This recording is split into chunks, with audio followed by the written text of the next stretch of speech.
We left off before. We were talking about the pilot episode being aired as a feature film overseas to basically take the royalty away from you.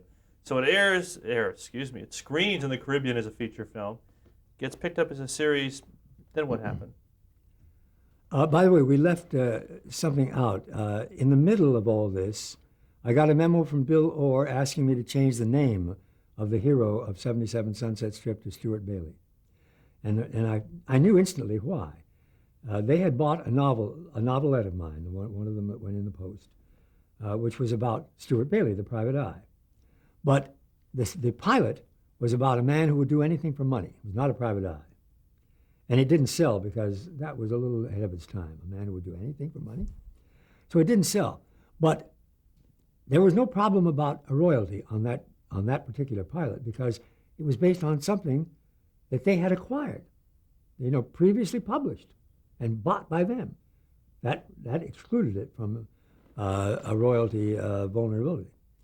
So I knew why he was asking me to change the name of the hero to Stuart Bailey because they were going to claim that anything for money was the pilot. So I did it, feeling that wouldn't help them. They're really hedging their bets between anything for money, the pilot you already made for them, and releasing it as a movie first. They were trying everything in the world to keep you from getting that $500. Everything. And the odd thing is that Bill Orr and I remained all through this good friends. We still played poker together once a week. We still had lunch together because it was a game, and we both knew it. I knew. I'm sorry, I didn't mean to interrupt you. I knew that Bill was playing it because he had to, because he was under orders from JL. And I was playing it because I thought I was entitled to a royalty. It didn't sour your relationship with Warner Brothers? Here you had delivered them 2 hit series, and they're trying to jip you out of a mere $500 an episode? I think it did, but I wasn't too aware of it at the time. It took a while for me to really get upset about that. How did you end up with Ephraim Zimbalist Jr., Roger Smith, and Ed Burns? Ed Burns was in the pilot, and Ephraim was in the pilot. And I had chosen Ephraim because I thought, here's a chance to make a private eye show that is distinctly different from the run-of-the-mill private eye show, because the hero is always a tough guy. And here's Ephraim, who has all this great polish. And so I was very pleased to get Ephraim. Ed Burns was in the series because when we previewed the show in Something Park, where they preview a lot of movies, and the preview itself was part of the pretense that it was a movie. When the picture was over, we expected Ephraim Zimbalist to be surrounded by enthusiastic people who had just saw him, who had just seen him. But what they did when they came out was they spotted Ed Burns across the way from us and rushed him with screams. They were all young kids. And surrounded him and touched him because here he was playing a cold-blooded killer, an absolutely a no good from way back. He didn't have one redeeming feature as a human being in the picture. In fact, he was too heavy, really. And they loved him. And of course, Bill Orr and I were seeing this, and Ephraim, of course, was shocked. But we knew, both Bill Orr and I knew, that Ed Burns was going to have to be in the series. It wasn't jarring for the audience to see him in the pilot playing a vicious killer, and then to see him the following week as the wacky someone made a speech before the next show came on and talked about how the audience reaction to Ed Burns was so great that we just knew we had to have him in the series. So he's not the same person. And so that was the speech that was made. And it worked. It worked. Roger Smith was imposed on you? Well, no, because I could not produce 77 Sunset Strip. I had no motive to produce it, since I didn't have a pilot. I didn't have a royalty. I had no motive, and I was busy. And I said, Bill, you're going to have to get somebody else to produce 77, which he did. And that person, Howie Horowitz, brought in Roger Smith? Yes. I think Bill Orr did. How did you feel about the job Howie Horowitz did on 77 Sunset Strip in your absence? I never saw it, but it wasn't because I was contemptuous of it or indifferent. It was simply that I was so busy. Every night, when other people were watching television, I was rewriting scripts. Now I didn't watch TV. you went back to Maverick for a second season, Yes. and was it just as successful as the first? More. It kept going up in ratings. And it was in the first season. It was nominated as Best New Show and Best Dramatic Show, but it didn't win because they didn't have enough of a following yet. And then in the second season, it was nominated for Best Western. We'll go into that. And Jim was nominated as Best Actor. And you left in the third season, didn't you? Yes. Why? Because I finally realized that I was being very badly abused by Warner's. I was coming up with it, because, not only was I coming up with these pilots, but they were being cloned. I mean, 77 Sunset Strip was cloned into Bourbon Street Beat and Hawaiian Eye. Surfside 6. And Surfside 6, and Maverick was cloned into the Alaskans. And so that everything on the air was either done by me, created by me, or cloned from one of the shows I had done. And I was getting paid like something like 600. No, that's not true. I had met with Bill Orr in 1957 or maybe early in 58 and said, Bill, I am working too hard. I am writing every night. I am rewriting scripts every night. And I have a clause in my contract that says if you ever use me as a writer, you got to pay me my writer's salary. So I want my producer's salary and my writer's salary from now on, or I'm not going to do any more work. And they tried to bluff me into backing off, but I didn't back off, and I signed a new contract that tripled my salary. But it was still not what I should be getting. I should have had ownership in Maverick and 77 Sunset Strip and Colt 45, and I didn't have it. So in 1959, you left Warner Brothers and went where? I had lunch with Bill Orr in 59, yes, and said, because I didn't leave Warner's. I have to tell you about the lunch, because I didn't leave Warner's. I had lunch with Bill Orr and Hugh Benson, and because I had finally taken a vacation, and I didn't know it, but I had pneumonia when I started this vacation, and I ended up in a hospital in Buffalo, New York, with double pneumonia. I was there for 10 days, and getting lots of attention from the nurses because I was getting telegrams from people like Cary Grant, who was a Maverick fan, who wanted me to quit television and do movies with him, and James Garner, and Jack Kelly, and Clint Walker. I was getting telegrams saying, get well soon, so the nurses were constantly coming in to take a look at this guy who was getting telegrams from these people. So I had great caretaking, but I was very, very sick. And when the doctor let me go, he said, don't do anything, just go home. And stay in bed when you get home, because you have been very, very ill. He was right. I had practically destroyed, both of my lungs were practically destroyed. I have, the pictures of my lungs are not to be believed, but that's another story. So I was feeling rather put upon after the illness, because I was still ill. When I got back, I was still ill. I met with Bill Orr and Hugh Benson and said, in effect, you guys have gotten everything I had to give. I haven't got any more to give you.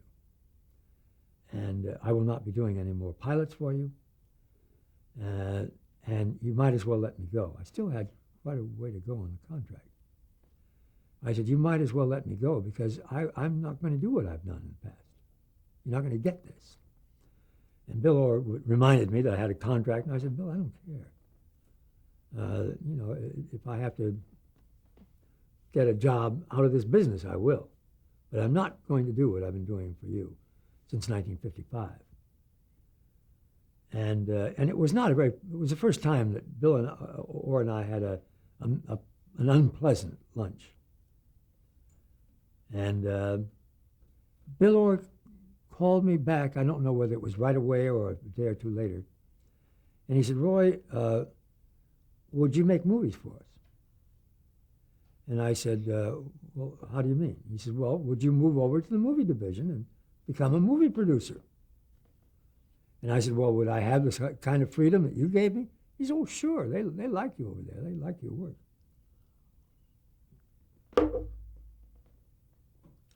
So I said, well, okay, Bill, I'll try that. Now, what they didn't tell me was that they had decided either after I said I was through or before maybe, they had decided to form a movie division that would make use of all of the big stars they were creating in television, and that I would be the guy running it. They didn't tell me that. They just said, you're coming over to be a producer. So they had a script ready for me to produce called Fever in the Blood. A Fever in the Blood, which was based on a novel by a very good writer named Pearson, I think. And I rewrote the script and produced it, but I shouldn't say I produced it and got ready to produce it, and discovered that they were giving me all of their television talent in this movie, even if it might be wrong. Mm-hmm. They were giving me Jack Kelly to play a role for which he was a little too young. They were giving me a role, Ephraim Zimbalist to play a role in which he was definitely too young, a judge of long standing. And the only casting I did was to hire a man named Carroll O'Connor, who was fresh from Broadway, to play a crooked politician. And they cast the rest of it. And I made the movie, and Vincent Sherman directed it. And I thought Vincent did a nice job. But I didn't think it was a good movie because of the casting. And so I thought, well, I have to get out of here. This is it. So I went to Warner and said to JL that I would remain as a producer only if I also directed everything I produced. Now, I knew that this was one of those absolute no situations. And Warner said, let me think it over. And they came to me, or he brought me in, and said, Roy, we can't do that, because what if you produce a movie and we get Gary Cooper to play the lead? Gary Cooper's not going to let you direct. You only directed one movie. And I said, well, you're probably right, JL. So why don't we just call it quits? And I've forgotten some of the details here, but he finally decided that I really meant it and that I was leaving. So he decided to say to the Hollywood Reporter that I had been fired. And that here I come in, and here's a story on the front page of the Reporter saying, Roy Huggins leaving Warner Brothers. They didn't want him anymore. So you went to Columbia, but for a very short time. Let me tell you what happened. I went in and saw Steve Trilling and said, Steve, you better get me into JL's office. I've tried, and they say he's busy. You better get me in there, because otherwise all hell's going to break loose. I was in JL's office in 5 minutes. And I said, JL, you've read the story. And of course, you in fact, you wrote it. And I said, you know it's untrue. You know you didn't fire me.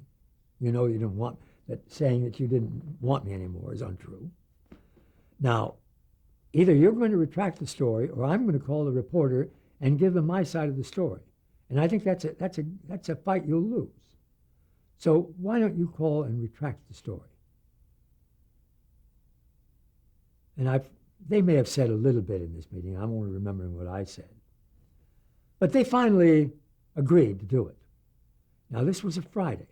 So I keep saying tomorrow. I want it in the trades tomorrow. I get to the door, and JL says, hey, wait a minute. I turn and look at him. He says, tomorrow's Saturday. I said, okay, JL, it's all right. Get it in the paper Monday. Monday came along, and there is a retraction. You know, JL said they didn't want him anymore, and I've got it all in my files upstairs. But he retracts the whole statement that I had been, in effect, fired. And then I left, and within hours, or at least not more than a few days, I got a call to meet with the man who is now one of the heads, the administrative heads, a man named Art Kramer, to meet with him. And we had lunch at Lucy's. I brought my agent with me. And he offered me a job producing film. For 20th Century Fox? No, for Columbia. For Columbia, sorry. Yeah. $100,000 a year, an almost unlimited expense account, and 50% of the profits of everything I produced. Well, this was 1960. And the box office had gone on a drop as precipitous as this. I think it was an 80% drop. Anyway, it was a huge, huge drop at the box office. And I thought the motion picture business was dead, that it was just a matter of time before it would mean nothing. And at that time it did, because, they made some huge changes and recovered, but they hadn't made those changes yet. So I turned them down, which I regret now, because I didn't have the foresight to see that I was wrong, that there were ways to change this thing. And movies are now something that everyone wants to be in. They don't want to be in television. But I did leave. They let me go, and I turned that offer down. And within a matter of days, Ollie Trays, who just died a few days ago, I was sorry to read that, Ollie Trays called me and said, "Roy, you will be getting 2 calls." First he said, "Roy, I hear that you were offered a job at Columbia producing pictures, and you turned it down." I said, "Well, yeah." I said, "Who'd you hear it from?" He said, "Never mind that." He said, "But you're right. You got off a sinking ship. Now I want to tell you something. 2 people are going to call you. One of them is from from 20th Fox, and the other is from Metro. They're both going to offer you the same job, and we don't care which one you take. But they're both going to offer you the job of vice president in charge of television for their company. But we want you to take one of them, unless you would like to set yourself up in business, in which case we'll support you." I said, "You mean if I want to set up my own company, you'll support me?" He says, "Yes, absolutely." Now, I had just, within hours, come up with The Fugitive. And I thought it was the greatest idea I had ever come up with, and was a cinch sale and a cinch success. And so I talked it over with Adele and said, "Here's what he told me. I'm going to be getting these calls. That I'd be getting these calls, and that they had offered to support me if I wanted to form my own business." This is, you left a little part out. You did leave TV for a little bit and go back to UCLA before this came about? No. This happened immediately after I left the motion picture department at Warner Brothers. Within a matter of no time at all, these things were happening. Columbia was offering me a job, and Ollie Trays was saying, "You're going to be offered 2 jobs." I hadn't gone to UCLA. So this is 1960? 60. 60? Yeah. And I decided, after talking to Adele, that I would be the last person in the world to be able to run a company. That if I tried to run a company, I wouldn't be doing what I do best, which is coming up with stories, getting into my car and writing stories and rewriting scripts, which was the secret of my success. And I'm going to start my own company. So I decided that I wasn't really competent to do that. Which I regretted, because I thought it would be a wonderful idea, but I would be unable to do it. So I got a call from Metro and a call from Fox offering me this job. Metro was not ready to deal because the head of Metro was in England, but Fox was ready to deal right now. So I accepted the Fox offer and went back to New York and met with a man named Peter Levates and Spiro Skouras. And we talked at great length about what I was to do. Pete Levates said, "You will run the department. I have an office in New York. I won't be out there. You'll be running things." And now, of course, they were making this offer to me only because ABC asked them to. They didn't know me. I don't think they knew much about my work.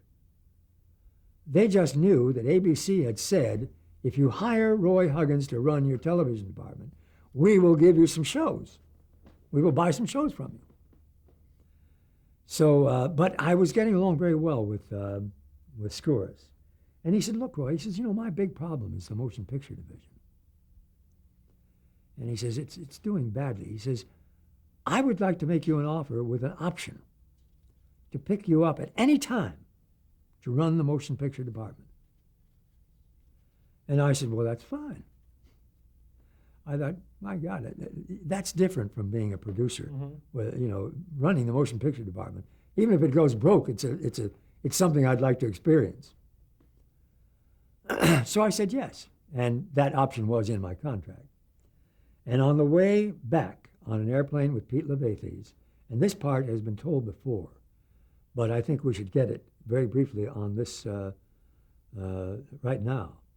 On the way back, I decided that this was important enough to me, this whole contract where I was getting 10% of their entire profit and a very large salary, that I had a stake in the success of the television department, a stake important enough for me to give them The Fugitive. So I said, Pete, I already know what I want my first show to be. And we were sitting in an airplane with nothing to do. And I said, I'd like to tell you about it if you don't mind. He says, well, I'd like to hear about it. I said, it's called The Fugitive. And then I told him what The Fugitive was about. And as I told it to him, I could see I was losing him. His eyes had become kind of glazed over. And I now know what he was thinking. He was thinking, this guy's crazy. We have signed a madman, a man of rotten taste, rotten judgment, and I'm in some kind of horrible predicament because he's telling me something about a man who's accused and found guilty of killing his wife, and now he's being chased, and he wants to make a series out of that? Now that is actually, I learned later, what he was thinking. And I knew when I was through that I had somehow or other misjudged my idea, at least in his case. He immediately changed the subject and says, well, I've been thinking of doing a series called Jules Verne. And that was that. I knew that I had struck out. And I got back, and we were met at the at the airport by Bill Self, who was furious, and I could see it in his eyes. If he could have murdered Pete Levathes right then and not been tried for it, he would have done it. I could see it in his face. And he demanded to see Pete Levathes right now. So Pete excused himself, and I was left to get home on my own, and he went off with Bill Self. The reason being... And Bill Self was at the time? Bill Self was, at the time, had been promised the job that I had now signed to do. And he wanted to know from Levathes why he had been double-crossed. Levathes was the president of 20th Century Fox. He was president of 20th Century Fox Television. Now, I don't know this from Bill Self, but I know it from other sources. And I'm certain it's true, and I'm certain Bill Self would not deny it. He's still around, and a very nice, honest guy. But in the meantime, I had realized that I had blown it anyway, that Levathes thought I was a huge mistake.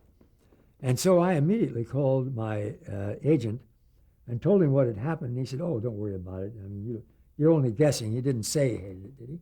And I said, no, he didn't. He said, well, let's wait until there's a problem. And the next day I was assigned to an office on the third floor of the administration building. The television building was over there. And I had my secretary with me. And she said, what's going on here? And I said, I don't know, but it's trouble. And then I called my lawyer and said, listen, I've got to get out of this contract. And he gave me the same advice as, and they may have talked together, I don't know.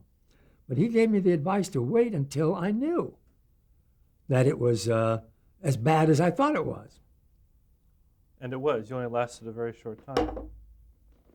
Well, apparently Levathes realized that he couldn't put me in an office on the third floor of the administration building because I was moved over into the office that was reserved for the head of television. And I was treated as if I was in business. For some reason, Levathes had decided not to act. But he never brought up The Fugitive. The Fugitive was a dead issue. But I decided to find out whether it was Levathes who was wrong or I. And so I started telling it. I had never told it to anyone except Adele. I started telling it to Howard Brown, to my agent, to my barber, and to, I would say about a half dozen, to Dick Bear. 6 or 7 or 8 people. We'll come back to The Fugitive in just a moment.